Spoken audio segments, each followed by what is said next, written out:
So to your speaker, I reckon I could have doubled the amount that we collect for Wallace Cancer Care tonight, and I hope you're still cramming those envelopes or even requesting larger envelopes. If I'd received a tenner for every person who said, Aled Jones, Welsh, blonde, choir boy, very high-pitched voice, clearly waiting for a couple of vital items to drop into place, Christmas #1 on top of the pops, snowman beside him, something in the air. All the work that our Dr. Aled Jones is involved in indicates to many that a snowman wouldn't last 5 minutes in an ice hotel because of global warming. Aled is inaugural director of the Global Sustainability Institute at Anglia Ruskin University. He also chairs a working group on climate finance within the Capital Markets Climate Initiative on behalf of Greg Barker, the Minister for Climate Change. He was previously Deputy Director at the University of Cambridge Programme for Sustainability Leadership and worked for the Chevening Economics of Climate Change Programme for the UK Foreign and Commonwealth Office.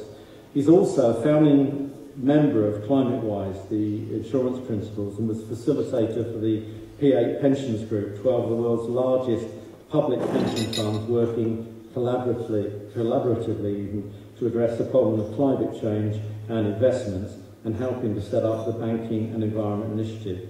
After he's finished speaking, Aled has kindly agreed to stay on stage and present the obelisks. So ladies and gentlemen, please show your appreciation to your guest speaker, Dr. Aled Jones. Thank you.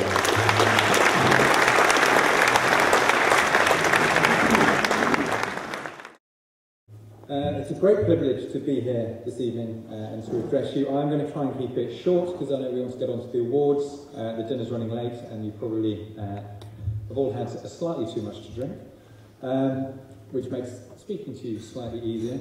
I've been in Cambridge now, the city, for 20 years. I've been at the other university for 14 of those, and now at Anglia Ruskin for a year. It's been an interesting change and a fantastic change for me, being able to look at sustainability, building on the work, as Tony mentioned, in particular in the finance sector. So how do we encourage investors, how do we encourage long-term change and strategy to really encompass some of these business opportunities, to really change the way the economy works, to make it much more dynamic, but much more long-term. So I was just going to highlight some of the thinking and some of the ways we talk to some of those big pension funds, to some of the banks, to some of the governments, around why this is an important issue.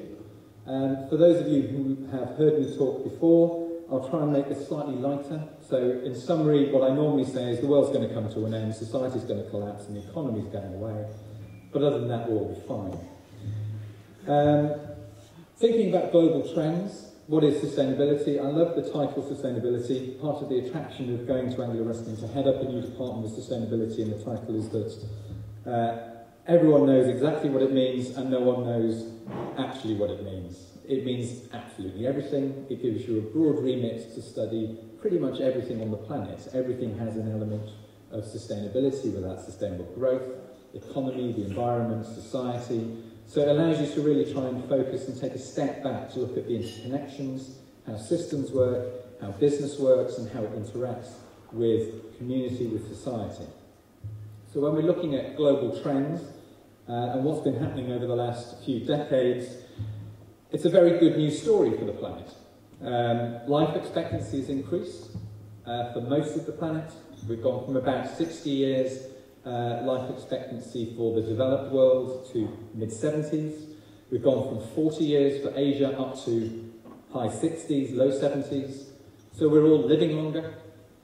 Apart from sub-Saharan Africa, but that's lots of different issues happening there. But globally, we're living longer, we're less poor. Poverty has been eradicated in a number of places around the world. The number of people living below the poverty line, the absolute poverty line, has gone down dramatically globally. So we're living longer and slightly wealthier lives.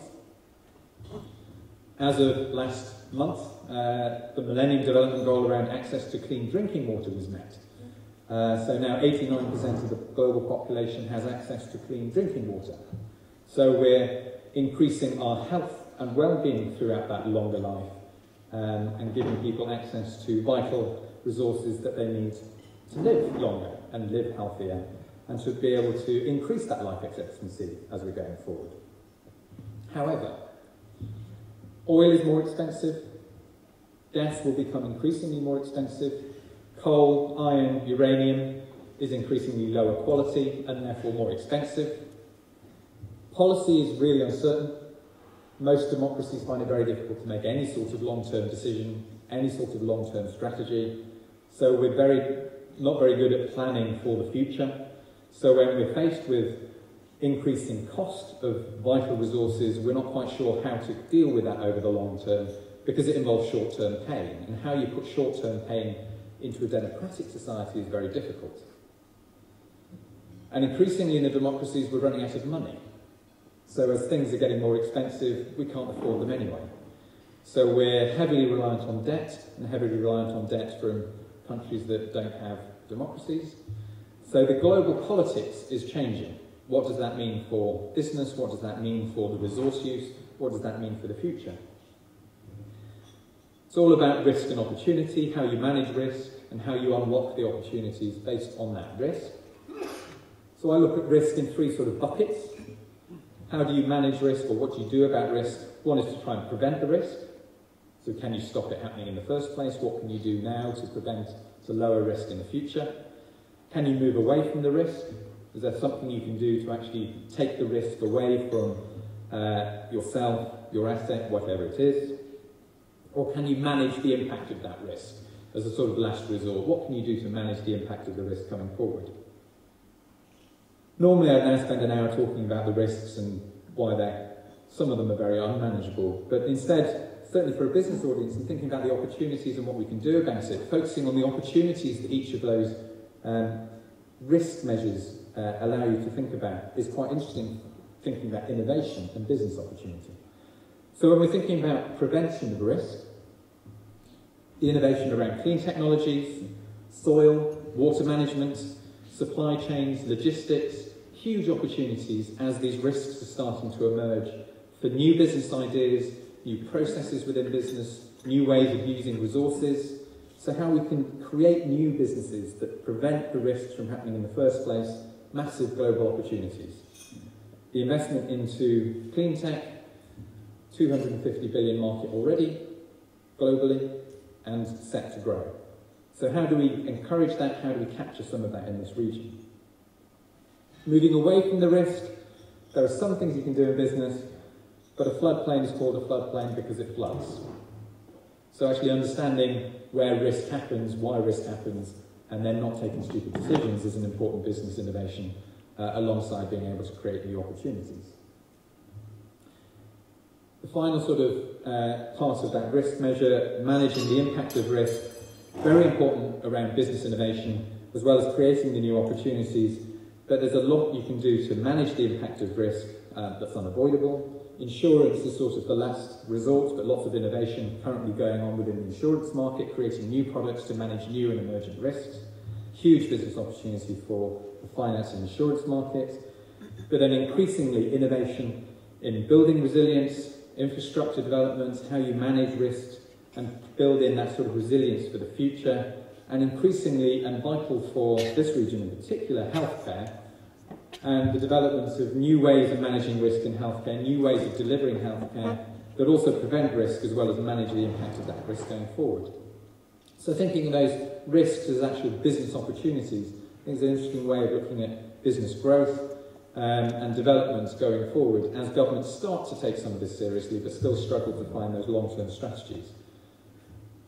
So having worked very closely with various government ministers, both in the UK and in other countries, in the European Union, the US, and obviously this is within Chatham House rules, they're all completely useless about thinking long-term, but they're not incentivised to think long-term, so I wouldn't blame them. But I'm not going to wait until the politicians solve this problem. I'm waiting for business to solve the problem. So it's up to people in the room to come up with new and innovative solutions that are going to help to create a thriving global economy, certainly a thriving UK economy, which we're lacking at the moment. And the East of England is a very interesting microcosm of these global trends.